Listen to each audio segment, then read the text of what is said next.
welcome to Nerd Variety Podcast. I am Josh Davies. I'm joined today by Hunter Running Man Rafferty. Hey. You can't see my hand, but hey. Whoa, tribute man.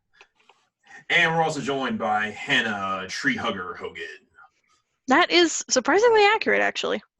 Yeah, Stop hugging trees, Hannah. I love trees. You're such a hippie. I just like trees. You can honestly, tell just by looking at you, you look like a tree hugger. I mean, really, look at where you are. Yeah, right? You're in an elven rim. This is what I hope happens to every city. No, I'm just kidding. Whoa, all right. It's terrible. Nature needs survival. Okay. Nature will reign. Thank you all for joining us today. Today we're talking about neuroscience, and specifically the mind science, as Hunter described it, that you see in your favorite movie. Yeah. It helped Hannah understand it. Yeah. Now she gets it. Yeah. I have no recollection of this. It was in the text message. The group text, yeah. We talked about this. Yeah, okay. So yes, specifically the mind science that you see in our favorite movies, TV shows, etc., yada yada. So yeah, and neuroscience is kind of a broad term, and it relates to, it's the study of how behavior relates to the brain. And for a long time, the brain's been a really mysterious organ that we really didn't know what it was for, what all it does. But it's the center of control over the body. It's where everything kind of answers, everything kind of flows through, and the body answers to. And when you mess with it, you get some pretty crazy things that happen. So yeah. Mute. Oh wait. Yeah, such a nerd. Oh gosh. Look what I'm doing. Jeez. I know what you my guys meant. I just was confused about like the connections between neuroscience and media, right? Right. I was like, I'm confused, and you guys are like, let me explain to you what neuroscience is. Let me explain to you the General Assassin's Creed plotline. I'm like, no, I understand these things. What I don't understand is what we're talking about. There's a thread to it, so it's just like, what do you see in? Where are the connections? Yeah. Gotcha. So, and topics like, there are diseases like PTSD and like memory problems, and where you see like things where people are super smart, and or you see things where people get these super drugs, and or they are in these dream states. Mm-hmm. Yeah. See, what I think is interesting about that is I feel like when you're going through that list, I'm coming up with a lot of ideas, but none of them feel like they fit into the category of like this sci-fi fantasy vibe that we've had going on in most of our previous discussions. Like, I feel like my brain goes to a lot of like dramas. Yeah. I mean, your soap operas love to give someone amnesia for. You haven't watched Korean dramas. You know nothing about giving people amnesia. What kind of amnesia are we talking about here? I don't know. All the kinds of amnesia. All of it, always. Yeah. Do any of them have like 30-second memories, or like you're talking 50 First Dates memories? Yeah, I feel like 50 First Dates kind of stuff. Yeah.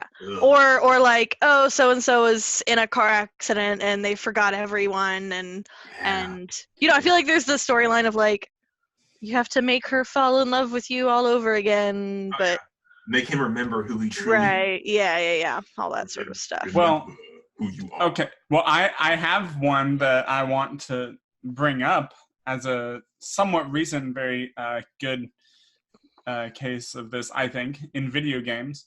Okay. So I don't know if either of you are familiar with the game. What year did it come out? It doesn't really matter, but it was like 2017 when it first released. So about 2 years ago, Hellblade: Senua's Sacrifice. I don't know if you've heard about it or anything. No. It's a really cool game for a lot of reasons, I think. First of all, it's actually pretty short, and it's a single-player experience, and it's pretty linear, which a lot of games these days they don't want to touch that kind of stuff. But I think there's still a demand for that kind of game, and they're still good. Well, But the game, it follows. Well, it's set in. I don't know if there's a specific era it's supposed to be, but it's like it's inspired by Norse mythology and Celtic culture. So there's Senua, who's the main character. She has what is it? She has a psychosis. She struggles with psychosis. She's crazy. Yeah, basically. And like she carries around, she ventures into Helheim with the head of like her husband or fiance or something to try to go and find like his soul or whatever to bring him back. It's weird. And like the whole time you're hearing these voices that she's supposed to be hearing, and like it's best they recommend like playing with headphones, and it is really good because you can hear these voices like all around you. Mm-hmm. And it's, you know, they're all sorts of things. Sometimes they're helpful, sometimes, you know, they're kind of like, you notice something, they're like, hey, what's that over there? Oh, did you see that? And then sometimes, a lot of times, probably more than anything else, they're very negative, and you know, just kind of, they keep telling you like, you can't do this, or this is too tough for you, or there's a cat on Hannah's lap. Oh, they don't say that one, but oh gosh. Tail. Yeah. And so it's really interesting, and you know, like she sees there's kind of a puzzle aspect to it occasionally as well, and you kind of start seeing these shapes that you have to line up in certain positions, and just to move forward in certain parts. And again, there's a lot to it. There's this whole section where you're so okay. Sorry, one of the big things is also they hyped up this idea of like a permadeath situation. So, you know, you die like once, and then you like, she comes back and she sees like this black scar type thing, I don't really know what to call it, on her hand. And then the more she dies, they tell you it's going to get further and further along her arm and eventually engulf her. And once you die, like I feel like they say like 3 times, then you're dead for good. And you know, if you want to play again, you have to start the game over. There's actually no such mechanic in the game, but I think that's the point of it, is that Hannah, cats are not invited. Actually, they're always invited. But it's interesting because, you know, it kind of gives you that feeling of, oh God, if I mess up too much, then there are serious consequences, and it kind of, you know, freaks you out and makes you really paranoid about everything. And it also, to me, it helps that they, from a gameplay perspective, it kind of helps that they don't tell you how to play. Mm-hmm. They don't tell you, there's no tutorial or anything. They don't give you button prompts. Eventually they just kind of put you in a fight, and you just have an enemy coming at you, and you're like, wait, I press buttons to do this, to fight? And the good thing is it's pretty natural controls if you're used to these kinds of games. It's, you know, square I played it on PS4 because that's where it originally launched. So like square for light attack, triangle for heavy attack, circle for dodge, that kind of stuff. So you get a feeling that you're actually playing as someone with, sounds like she's got some kind of schizophrenia or something like that, and you're just kind of trying to complete your task, but you're also you're in the thick of it, and you're kind of, well, it actually, your reality is kind of off. From the sound of it, it actually reminds me a lot of another game we've talked about, which is the What Remains of Edith Finch. Yeah. Where you're playing through like kind of the mindsets of these different people from your family, and like understanding kind of all of their various problems, which is a really interesting way of like kind of looking at all the things that they were dealing with. I mean, obviously from a gameplay perspective, it's totally different, but yeah, sure. I see what you mean. And actually that's one that for some reason I didn't think of that I think works well with this. Mhm. And one thing that I thought was interesting about this game too was they worked here. This is the Wikipedia page. It says to properly represent psychosis, the developers worked closely with neuroscientists, mental health specialists, and people suffering from the condition. Oh, that's cool. So they really put in the work and the effort, did their homework, research, and everything to make sure they got an authentic experience. I feel like people have been doing that a lot recently. I watch a somewhat embarrassing amount of gaming videos on YouTube, and I've seen a lot of different stuff about games trying to emulate what it's like to be in those situations. Yeah. So I saw recently there's like a new Blair Witch game or something, and you have a dog, and if the dog gets too far away from you, your character, I guess, has some PTSD, and like your vision starts blurring, and you like start hyperventilating and all this stuff, and you find the dog, and you're like, everything kind of starts. It's fine. Everything starts centering back the way it's supposed to. Yeah. That's So pretty cool. I think I've seen a lot of stuff like that, and not always is it even in like a bigger scheme of a game, right? So I've seen games where like that's the only thing is you're wandering around this field and everything starts to lose color and like starts looking really creepy, and it's supposed to emulate for people who don't understand what it's like to have depression or PTSD or whatever, or anxiety, or just have trouble with like experience hallucination when they're awake. That's pretty cool. And actually, that does. I've seen too many TV shows where they don't portray that accurately enough. Like you have the badass soldier in every movie, TV show.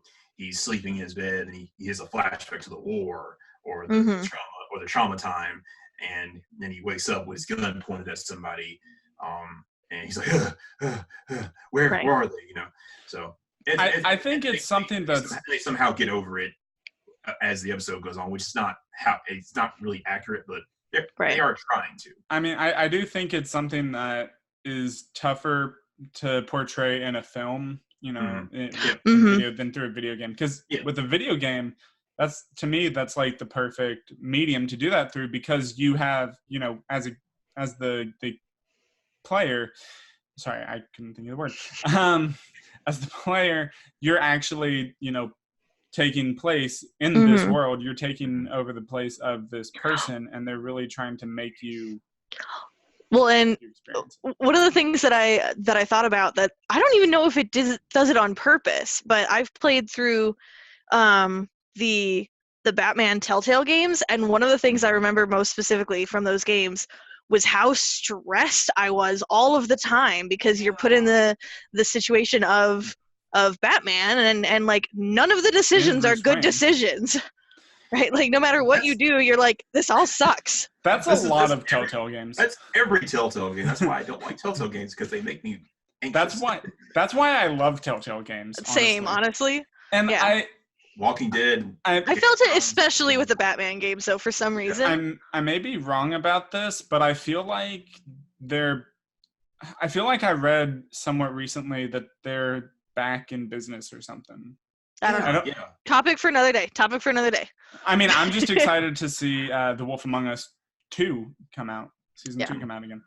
Yeah, but just, I mean, I'm when you talk about a video game being a really special medium for you to talk about stuff like that and talk about, different disorders and stuff like that, it's because it's so personal and you have to like be involved in it, where it's much easier to detach from a TV show or a movie. Yeah. And I feel like the combination of video games becoming really beautiful and really just kind of everywhere, paired with the fact that we are kind of as a society going through all this stuff where we're becoming more okay with talking about mental illness, you're seeing a lot of really cool stuff come out of the combination of those two things happening at the same time.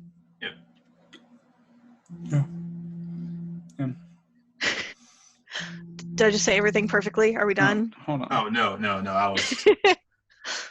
But yeah, you see a lot of that. I guess the realness coming out, and but you also get some really interesting stories when you start thinking about like, how, like, I guess you look at PTSD, and when a lot of shows will do things in like a linear way and try to resolve a story, you get some interesting things like the show Red vs. Blue.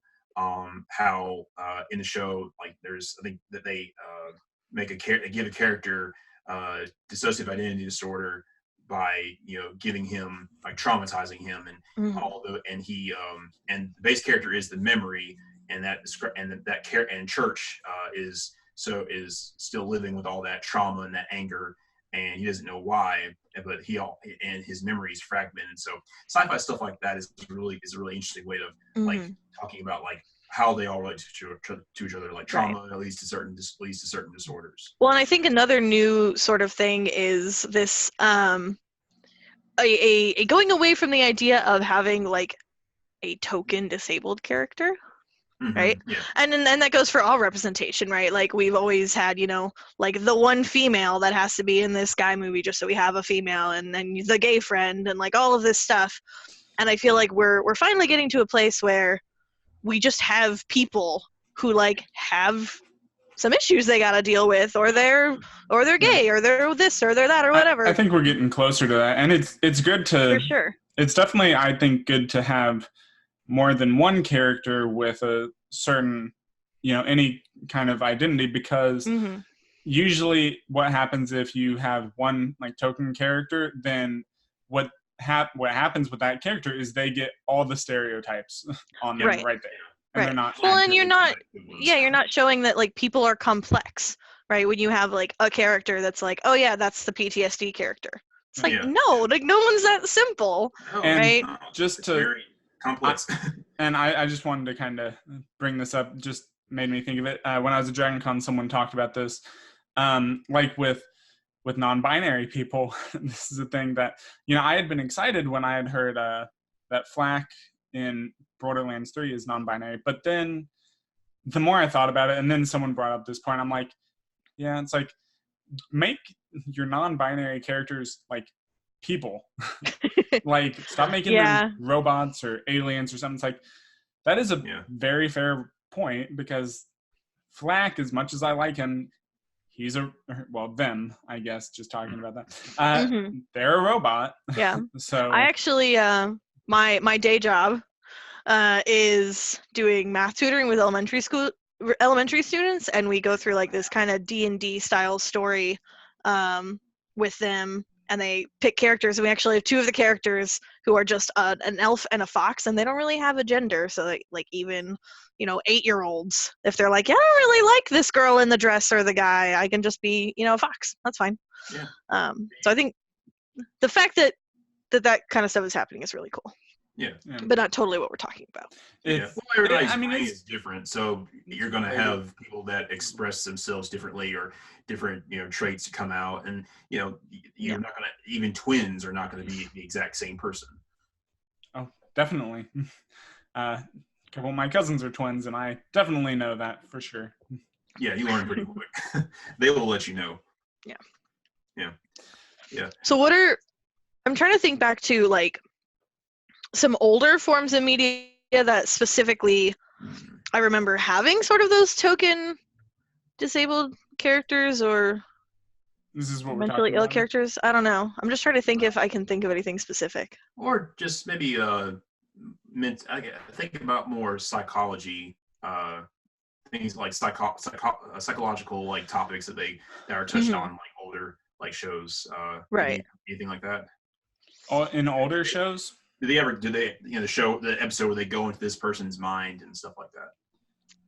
Well, sure, that happened in a few things. Hannah, I'm sorry, you look like you have something to say? No, it's just my sister and I asked her this question earlier, and we spent probably a good half hour looking back through Star Trek episodes, trying to find something, because we're like, we know it's there, we just don't know where, or like what specifically we're looking for. Yeah. But I feel like in sci-fi especially, you see a lot of diving into people's psyches, and either literally or sort of figuratively. Looking at Inception. Right. Yeah. It's definitely a very sci-fi topic. Yeah. And looking at people's psyches, think about the episode of Teen Titans, Nevermore. Oh, yeah. That's a good one. Yeah. I didn't they think go into about that. Raven's mind and they get more than they bargained for because she's kind of, her emotions are all kind of sprung out. It's very complex. They have to kind of work together to beat her anger. Well, and that was one of the best things about that show was Yeah. how complex they made all the characters. Yeah. Even though it was a quote unquote kid show, it was they still had a lot of stuff they had to go through to figure out who they were and get over their humps. Yeah, for sure. Yeah, but Hunter, you mentioned Inception, and that was one that I had on my list. Yeah. But I've only seen it like once, so I think it's stupid and it doesn't make any sense. It's not very. It's a stretch. It makes no sense. It's a stretch definitely when you're talking about dreams, because dreams are, that's asking, that's assuming a lot that can happen in someone's mind. Like they can create all these like levels in their dreams, and they can control dreams, which you could to a degree, but yeah, you can. It's not going to be physical. No, it's not going to be You're not going to ever be at risk of dying in a dream in real life. The most that can happen is you may be able to change, I guess, push a thought away or make yourself wake up. Besides other than this, and I don't know if you can actually like go into someone's mind and trick them into revealing their deepest, darkest secrets. No, I don't think so. Honestly, I think it'd be more realistic. First of all, ignoring the whole going into somebody else's dream crap. I think in a dream, somebody would have a very different idea what their secrets are. Like their secret might be something totally different from what it actually is. I was admitted that I was 14 or whatever. Yeah, more personal secrets than like government secrets, hypothetically. Yeah. I don't remember what they were looking for, but they were looking for something to convince him to give up the company, to not follow in his father's footsteps, basically. But still, I think that's too. I don't know. I don't see that kind of thing as being what someone would have going on in their mind in a dream. That sounds like more of a like you get someone in therapy, and then you maybe give them some drugs while you're kind of guiding them through like a trip or something like that. I was gonna say put them in a simulation of some kind. Cause I mean, how much control did they have in the dreams? They all had like total control of everything that was happening. They can summon grenade launchers and control weather and all that. Which is ridiculous too to me, because it's like, okay, if you can do all of this, why aren't you using like telekinetic powers to just like destroy or just mind control the guy in the daytime? Yeah, or because it doesn't work. That stuff doesn't work while whatever. It's not supposed to work because you're awake. Like, what are you doing to me? Like, why are you hooking me up to this machine? Why, get this off me, get out of my head. Or if you use telekinesis in your dream, they'll be like, this is insane. I must be dreaming. Wake up. Well, okay, I'm sorry, but how often in a dream have you done something ridiculous and totally gone along with it because you're in a dream and you don't know that you're in a dream?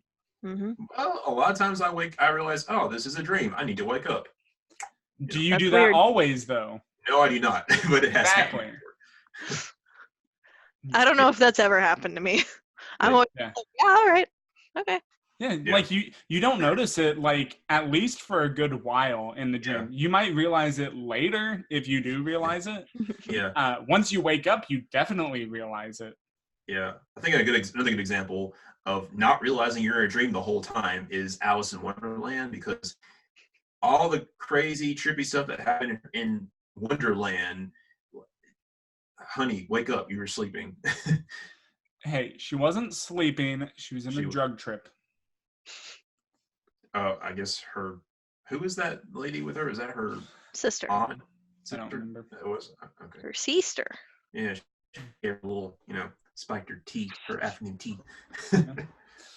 Trippy tea time. What about Hannah. I was just gonna mention something that Hunter mentioned very briefly, which is the overarching idea in things where you're like diving into a mental thing, or you're in a simulation, or you're in a dream, or whatever. The whole like you die in the simulation, you die in reality kind of thing. Yeah. Man. It's really interesting to me how prevalent that is. And like I understand that just in terms of a plot point, it just raises the stakes. Yeah. But you see it like Yeah. everywhere. You do. Yeah. It's kind of like, to me, it makes me think of their explanation of time travel in Endgame. It's like, I don't know why everybody believes that, but it's not true. So Back to the Future is a bunch of Hmm. bullcrap. Yeah.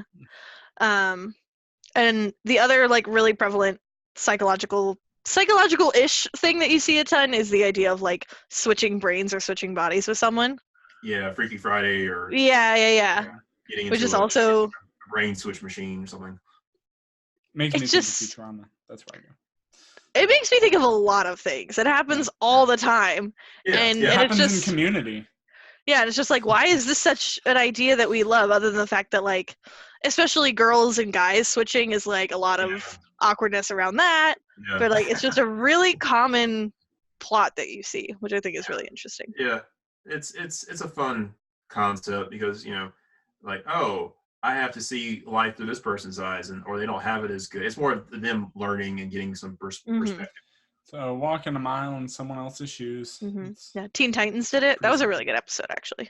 What episode was that? Stop That talking was about the Teen one Titans. where Raven and Starfire switch bodies, and yeah, there's the Puppet Master. Yeah, and they had to Puppet learn King. to control each other's powers. They just Yeah. have their own things. That brought them a good challenge. I know a lot of Teen Titans stuff.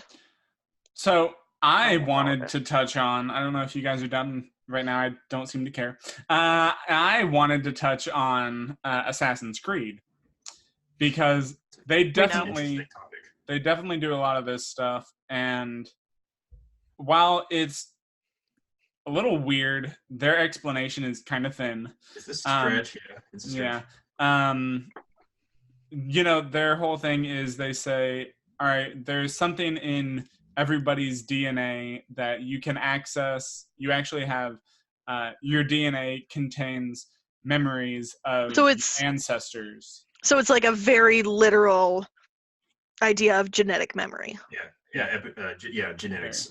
Because genetic memory is kind of a thing. Yeah.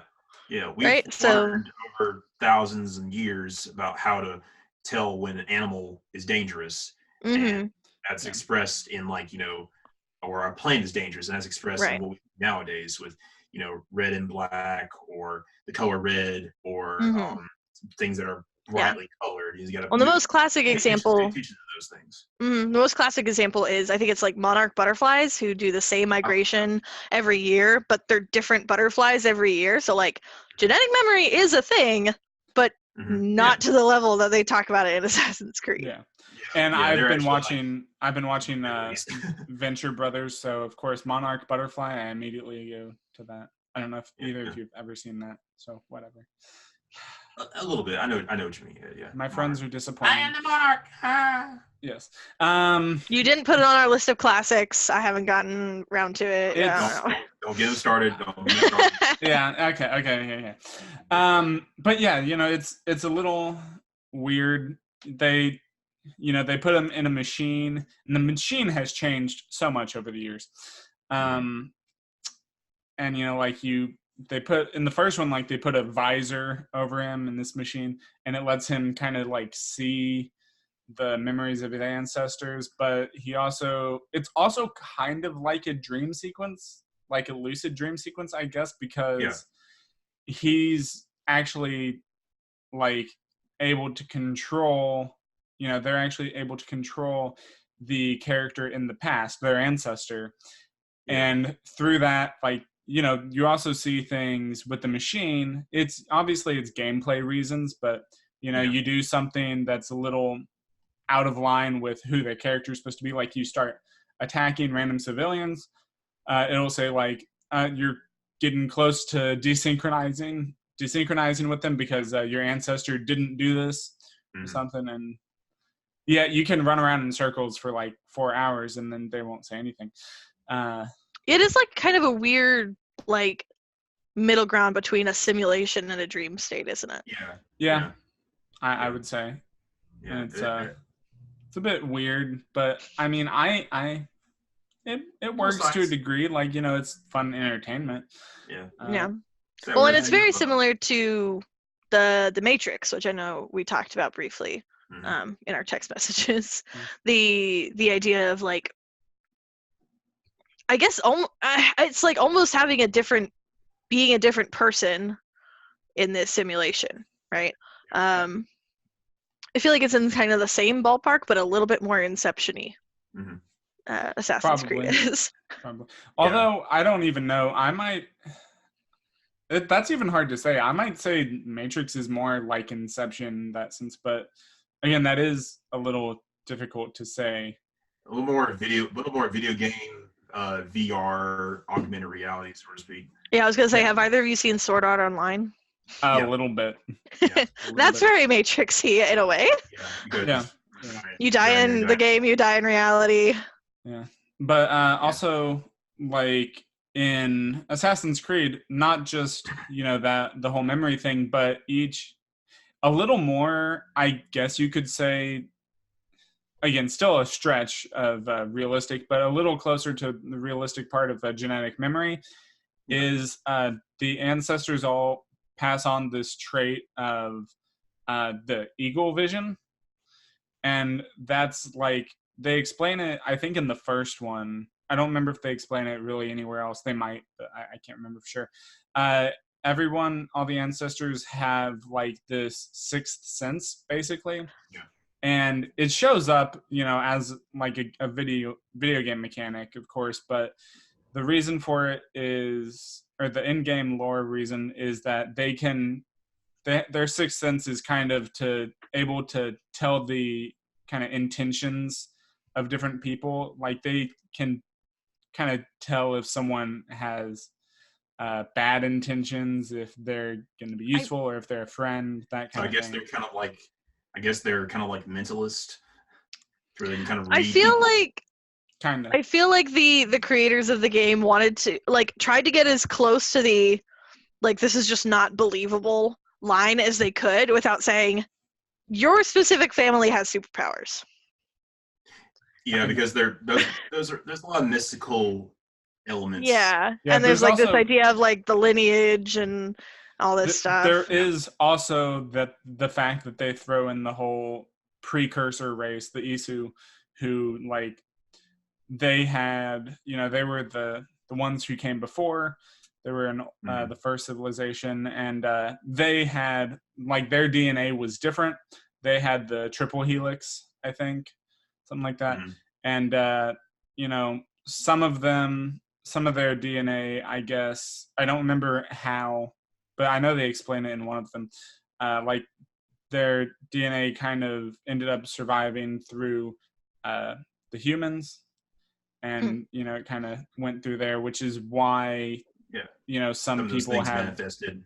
Yeah, which is why some people have traces of it, and some people have more of that kind of. So basically, they have superpowers. Yeah, super senses.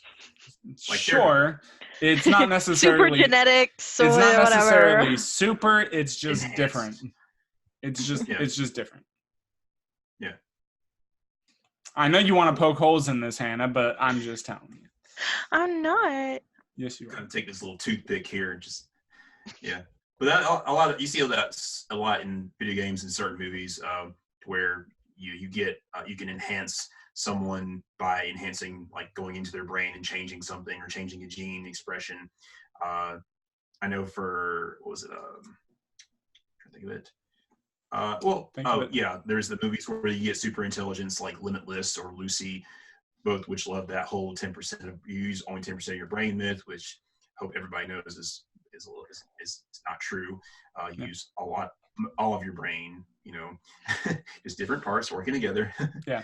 You use all of your brain, but 90% of it might be automatic. Yeah. Some parts are used for other things. You want to control your heartbeat. I don't. You actively use this much. I don't want to automatically control my own heartbeat. Yeah.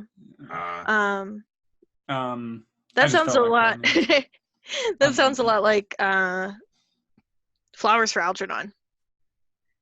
which I I don't know know what if it's that a is. movie or I mean I think it's a book first and foremost. I don't know, you just mentioned like using genetics to get smarter. The premise is basically there's a guy who has some sort of mental disability, Or autism or or something like that. super true. Um and he goes in and like has a surgery that makes him like regular amounts of intelligent, but then he sort of regresses. It's a very, very Yeah. sad story, but it has a lot of like, it really makes you think about like all this sort of mental stuff. So if you're looking for a good Yeah. read and a good cry, Flowers for Algernon. That actually kind of made me think of Rick and Morty, where he puts the Which seeds, the first one, where he puts the seeds up his butt, and then he's really smart Yeah. for a little bit, and then it starts to wear off, and then it's like, yeah, you're gonna The side effects. be really bad. Yeah. That's why it's like don't do Adderall, kids, or don't do meth, kids. Yeah, don't shove mega seeds up your butt. Way up in the way up in the way Yeah. This is Don't why get addicted to a super drug and then drink the blood of the person who took it because you need more of it. Yeah. Have you not seen Bad that one, stuff. Hannah? I have not watched Rick and Morty, and I'm starting to like really stand by my decision. It's a terrible decision to not watch it. I don't know. It's an experience. It is. It's a wonderful experience. Yeah. Well, I'm having a different wonderful experience in a different TV show, so shut up. Rude. Yeah. I'm having a great experience with Nerd Variety. You guys are a wonderful experience. Josh is a thank wonderful you. experit. Oh, Hunter's thank you. Thanks, Hannah. Hunter's pretty cool, I guess. All right, I'm going to turn off my camera now. No, You're good. I'm sorry. So yeah, just talking about like, think about dreams, think about, substances that can enhance your intelligence, make you see the world, see faster, which isn't really true. It's just how you perceive. You just perceive information. Faster in your Different head. rates. Yeah. And of course, talking futuristic about too. What? Futuristic stuff too, like we were talking about changing, like I guess diving like gene things and how that can change how you that can mutate you into having super senses, or like in the future they'll probably be connected to AIs, so you can have like an AI and hear someone like Halo, I feel like this all sounds like a very bad idea. Yeah. I feel like yeah. we should probably just not mess with like directly tampering with human genetics that much. Yeah. Too Anyway. late. Anyways, actually, one thing that really quick I was thinking of is I feel like a good representation of like dreams in a video game. I'm sure it happens in a lot of games, but the first ones that come to my mind are in Max Payne, where he goes through this weird dream sequence, and it kind of sucks to play because it's a pain, but it's all sorts of weird, and like they go through this whole trippy thing. He's kind of in mostly like black space. He's like following a trail of blood and everything. It's weird, and you can definitely tell it's like a dream thing. There's also the whole topic of Bloodborne, but that's again a whole other thing. And I also wanted to mention like Spec Ops: The Line, because that deals with another thing, but it's been talked about. There are other places to find it. Yeah. And I haven't actually played it. Yeah. So great examples of seeing like psychology and mind science portrayed in in everything, a lot of things that you see, and it's it makes you think. But yeah, About thinking. Whoa. Slow down. That's too much thinking. Inception thinking. Yeah. Oh, but that does it for this week's episode of Nerd Variety. I think next week is Hannah. It's me. We're going to do our avatar character tier list. Okay. It's going to be a more of a visual component. It'll be a good time. I'll try to watch a lot of Avatar. I'm ready. Do it. Well, that's it for this week. Auf Wiedersehen. Bye. Bye, Nerd Variety. Wait, we're Nerd Variety. Bye, nerds. Nerds.